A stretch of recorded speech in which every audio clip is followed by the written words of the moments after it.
आज की बड़ी खबर, कश्मीरी पंडितों पर जो अत्याचार हुआ है उसकी आज हम आपको याद दिलाएंगे और आपको बताएंगे कि जब कश्मीरी पंडितों पर यह अत्याचार हुआ था तब भी हमारे देश का यही वर्ग और कांग्रेस जैसी पार्टियां चुप रहे थे। तब ना तो लोकतंत्र खतरे में आया था और ना ही हमारा देश सांप्रदायिक हुआ था। लेकिन इसी कश्मीर में जब आतंकवादी मारे जाते हैं, जिनके पास पाकिस्तान के हथियार मिलते हैं, जो पाकिस्तान से ट्रेनिंग लेकर आए होते हैं, एक खास धर्म के होते हैं, जो अपने आप को जिहादी कहते हैं, तो यही लोग भारतीय सेना पर सवाल उठाते हैं और पाकिस्तान के साथ मिलकर आरोप लगाते हैं कि कश्मीर में मुसलमानों पर अत्याचार हो रहे हैं। लेकिन जब कश्मीरी पंडितों पर अत्याचार होते हैं तो ये लोग चुप रहते हैं। जी न्यूज वर्षों से कश्मीरी पंडितों की आवाज देश के सामने उठाता रहा है और आज भी हम इस मुद्दे पर चुप नहीं बैठेंगे। इस मुद्दे को लेकर एक नई फिल्म आई है, द कश्मीर फाइल्स। प्रधानमंत्री नरेंद्र मोदी ने इस फिल्म को प्रोपेगेंडा बताने वाले लोगों को आज एक बहुत करारा जवाब दिया है। आपको याद होगा कल हमारे स्टूडियो में अनुपम खेर और विवेक अग्निहोत्री आए थे। विवेक अग्निहोत्री जिन्होंने इस फिल्म को बनाया है, और तब हमने भी उनसे ये बात कही थी और आपको भी बताया था कि बहुत सारे लोग इस फिल्म को सिनेमा नहीं मान रहे। वो कह रहे हैं कि ये तो प्रोपेगेंडा है, सिनेमा हॉल में नफरत फैलाई जा रही है।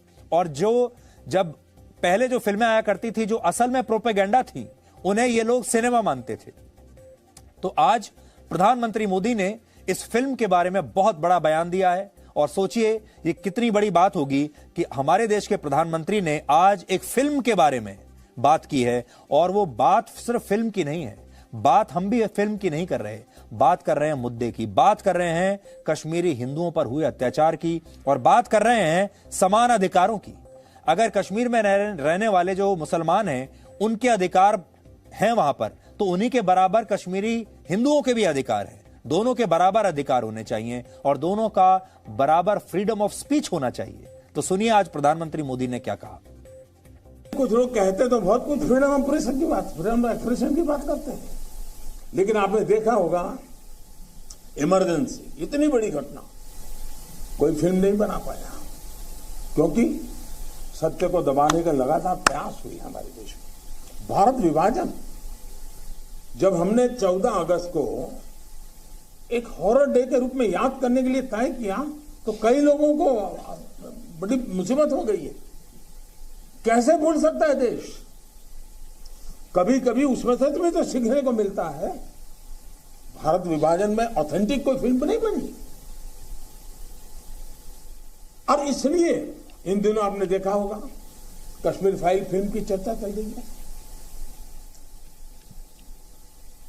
और जो लोग हमेशा फ्रीडम ऑफ एक्सप्रेशन के झंडे लेकर के घूमते हैं, वो पूरी जमात बौखला गई है पिछले 5-6 दिन से। और ये फिल्म का तथ्यों के आधार पर, आर्ट के आधार पर उसकी विवेचना करने के बजाय उसको डिस्क्रेडिट करने के लिए बड़ा मुहिम चला है। आपने देखा होगा एक पूरी इकोसिस्टम, कोई सत्य उजागर करने का साहस करे, उसको जो सत्य लगा उसने प्रस्तुत करने की कोशिश की, लेकिन उस सत्य को न समझने की तैयारी, न स्वीकारने की तैयारी है, न ही दुनिया इसको देखे इसके लिए उनकी मंजूरी है। जिस प्रकार का षड्यंत्र पिछले 5-6 दिन से चल रहा है। मेरा विषय कोई फिल्म नहीं है, मेरा विषय है कि जो सत्य है उसको सही स्वरूप में देश के सामने लाना देश की भलाई के लिए होता है। उसके कुछ कई पहलू हो सकते हैं, किसी को एक चीज नजर आती है, किसी को दूसरी नजर आएगी। जिनको लगता है कि ये फिल्म ठीक नहीं हुआ, अपनी दूसरी फिल्म बनाए, कौन मना करता है? लेकिन उनको हैरानी हो रही है कि जिस सत्य को इतने सालों तक दबा करके रखा, उसको तथ्यों के आधार पर जब बाहर लाया जा रहा है और कोई मेहनत करके ला रहा है, तो उसको पूरी इकोसिस्टम लग गई है, पूरी इकोसिस्टम लग गई है। और ऐसे समय जो सत्य के लिए जीने वाले लोग हैं, उन्होंने सत्य के खातिर खड़े होना उनकी जिम्मेवारी होती है। और ये जिम्मेवारी मैं आशा करूंगा सब लोग निभाएंगे। तो आप देखिए, जब कश्मीर में किसी एनकाउंटर में कोई आतंकवादी मारा जाता है जो पाकिस्तान से ट्रेनिंग लेकर आया होता है, जो खुद एक खूनी होता है। उसके लिए तो हमारे देश के लोग, एक वर्ग ये कहता है कि ये एक कश्मीरी युवा था, ये आजादी का सिपाही था, इसके मन में बड़े बड़े सपने थे, ये एक स्कूल हेडमास्टर का मासूम बेटा था, इसने भी सपने देखे थे, ये क्रिकेटर बनना चाहता था, लेकिन हमारे देश की सेना ने उसके सपनों को पहले ही तोड़ दिया। तब ये कहा जाता है, तब ये कहा जाता है कि इसे भी जीने का अधिकार था, तब ये कहा जाता है कि ये मांग ही क्या रहा था, आजादी ही तो मांग रहा था। यासीन मलिक जैसे आतंकवादी जिन्होंने न जाने कितने लोगों का खून बहाया, हमारे देश के एयरफोर्स के सिपाहियों की हत्या की, उसे हमारे देश में यूथ आइकॉन माना जाता है। और ये आज यासीन मलिक हमारे देश के प्रधानमंत्री तक पहुंच जाता है और हमारे देश के प्रधानमंत्री की फोटो आती है इससे हाथ मिलाते हुए, और इसे युवा नेता माना जाता है। और पश्चिमी देशों की बड़ी बड़ी मीडिया संस्थाएं, उनकी मैगजीन, उनके अखबार इसे आजादी का मतवाला बताते हैं, इसे कहते हैं ये भारत का यूथ आइकॉन है। यह होता है।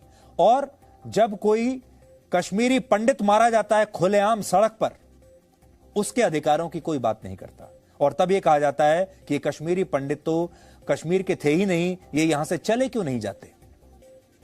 आज जब आप कश्मीर से विस्थापित होने वाले इन कश्मीरी पंडितों की कहानी सुनेंगे तो आपको जुल्म और अत्याचार जैसे शब्द भी छोटे लगने लगेंगे, और आपको इस बात का अफसोस होगा कि इन लोगों की कहानी पर वर्षों तक इस देश के बुद्धिजीवियों, इस देश के लिबरल्स और विपक्ष के नेताओं ने कभी एक आंसू तक नहीं बहाया, बल्कि धर्मनिरपेक्षता के नाम पर देश में यह धारणा बना दी गई कि जो बहुसंख्यक हैं वो पीड़ित नहीं हो सकते, और जो अल्पसंख्यक हैं वो कभी कुछ गलत कर नहीं सकते।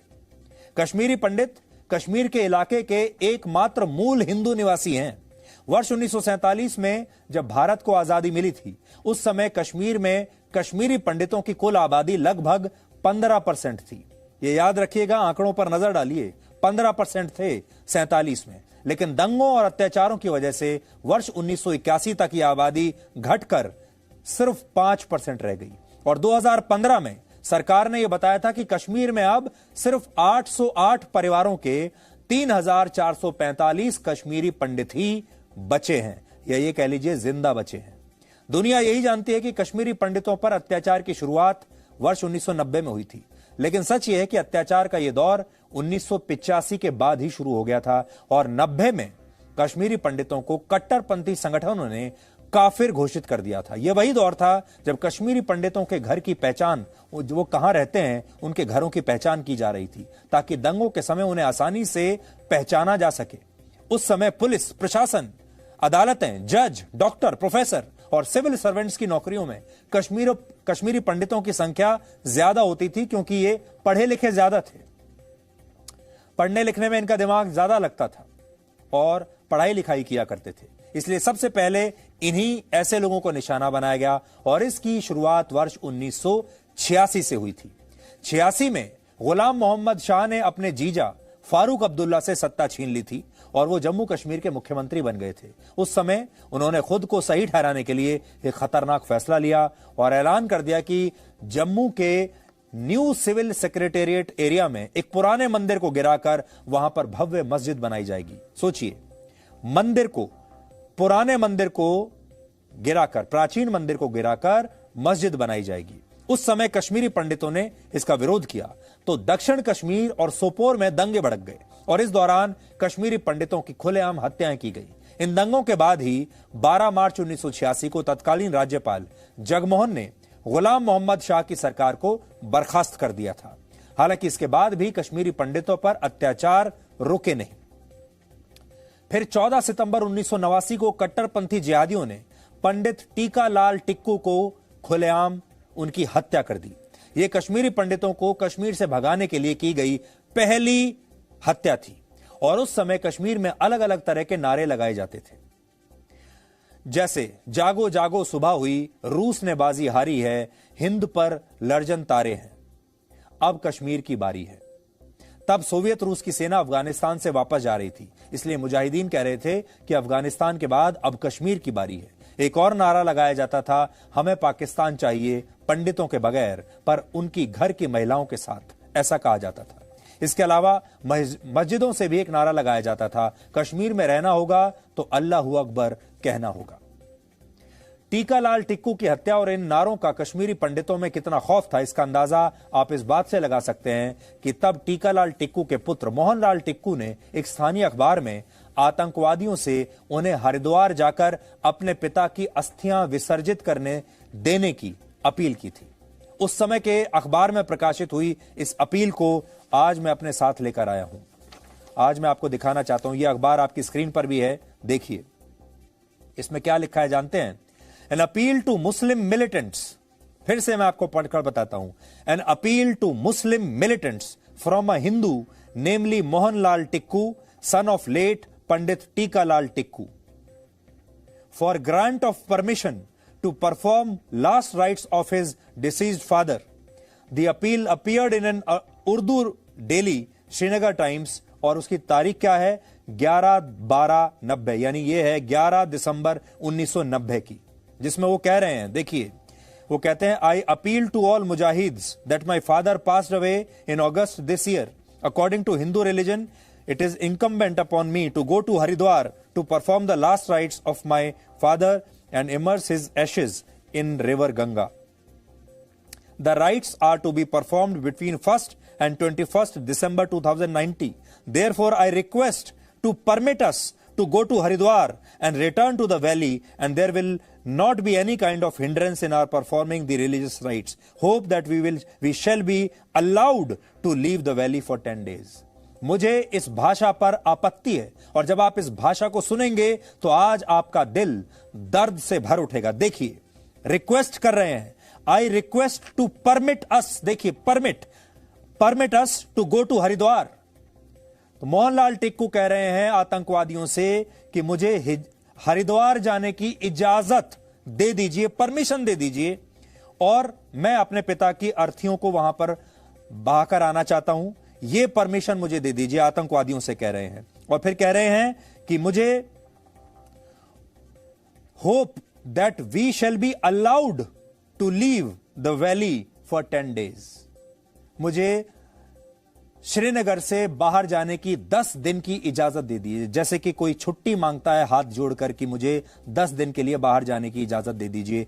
एक हिंदू परिवार आतंकवादियों से हाथ जोड़कर अखबार में अपील छपवाकर यह कह रहा है कि अपने पिता के आखिरी राइट्स के लिए हरिद्वार जाने दीजिए, और मैं हरिद्वार से जब आऊंगा वापस तो मुझे वापस कश्मीर में प्रवेश की अनुमति दे दीजिए।